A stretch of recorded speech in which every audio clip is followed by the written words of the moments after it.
Cet épisode final commence avec Ilaya, qui demande à parler seul à seul avec EIQ. Mert les laisse et s'éloigne. Ilaya fait la paix avec EIQ, lui disant qu'elle est une personne formidable. EIQ lui répond qu'elle l'est également, et toutes deux se mettent à rire avant de retourner ensemble en classe. Pendant ce temps, la mère d'Ohur rend visite à Jandan pour lui parler de son fils et de son refus de se marier. Elle en profite pour demander des nouvelles de EIQ. Jandan lui répond avec le sourire que la petite va très bien. Au même moment, Demir est au restaurant avec Ohour, en train de lui apprendre à lire l'espagnol. Peu de temps après, Jandan va chercher EIQ à l'école et lui annonce qu'elle a une surprise pour elle. Impatiente, la petite tente de deviner de quoi il s'agit. À leur arrivée à la maison, EIQ est ravie de voir Moufaïd. Elle court lui faire un câlin et dit à Jandan « C'est vraiment une belle surprise ». De son côté, Demir prend une commande auprès d'un client pour leur restaurant. Toute l'équipe attend avec impatience le verdict du client après qu'il ait goûté au repas. Lorsque Demir va lui demander son avis, le client répond qu'il donnera son verdict après avoir dégusté le dessert.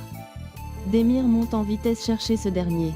À la maison, EIQ savoure son repas et confie à Moufaïd que son père a demandé Jandan en mariage, et que Ohour est maintenant un chef cuisinier. Après le repas, la petite s'installe pour faire ses devoirs, laissant Jandan discuter seul avec Moufaïd. Au restaurant, le client apprécie le repas et félicite toute l'équipe. Le patron de Demir le remercie chaleureusement, et ce dernier ne cache pas sa joie. Pendant ce temps, à la maison, EIQ travaille sur ses devoirs tout en chantonnant, heureuse. Elle prend un moment pour parler de sa famille avec un grand sourire. Sur le chemin du retour, Demir, Ohour et Diemal discutent. Omer appelle Demir et lui demande de passer le voir.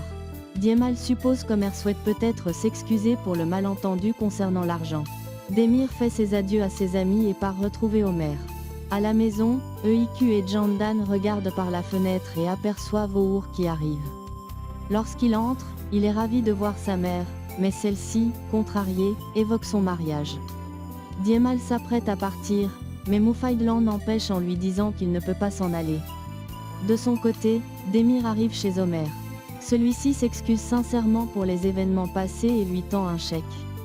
Il insiste pour que Demir l'accepte, mais ce dernier hésite, visiblement gêné. À la maison, Moufaïd reproche à Ohour et à tout le monde de ne lui avoir rien dit à propos du mariage. Ohour explique qu'il voulait simplement lui faire une surprise. Demir arrive et, heureux de voir la vieille dame, tente de la saluer, mais elle lui adresse également des reproches.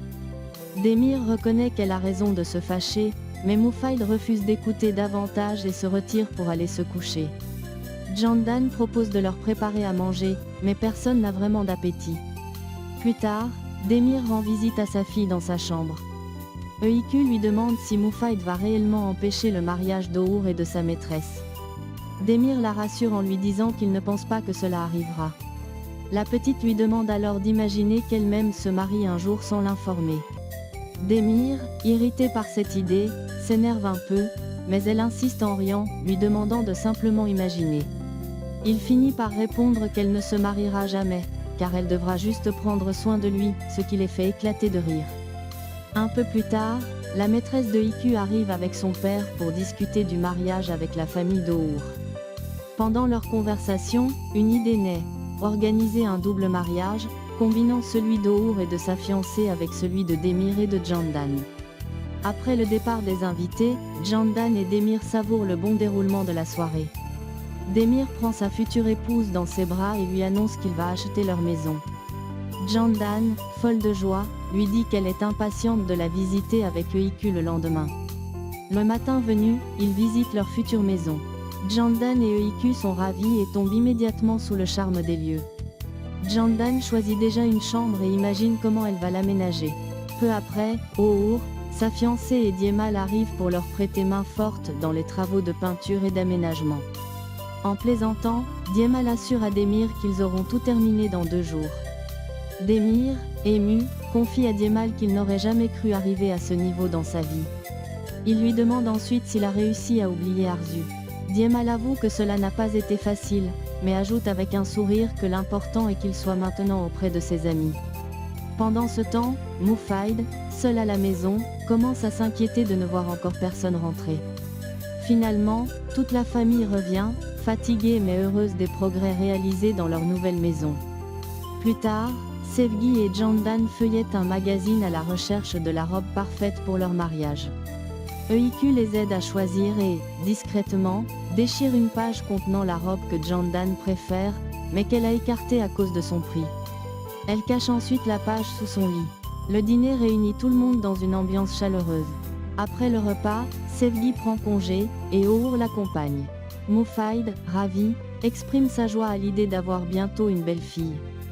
Peu de temps après, il remarque que EIQ a disparu. Demir la trouve dans sa chambre.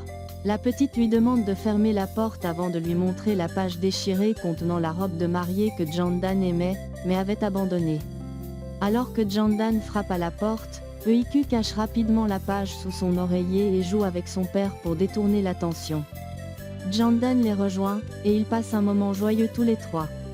Quelques jours plus tard, arrive enfin le jour tant attendu du mariage. O'Our réalise qu'il a oublié la bague de sa fiancée et part en urgence avec Demir et Diemal pour la récupérer à la boutique. Malheureusement, ils sont agressés sur place par des bandits. O'Our tente de cacher la bague, mais l'un des voleurs la lui réclame. Demir, furieux, exige qu'il les laisse partir et refuse de donner la bague. La situation dégénère lorsque Diemal et Demir désarment les agresseurs par la force. Pendant ce temps, O'Our, effrayé, s'efforce de protéger la précieuse bague.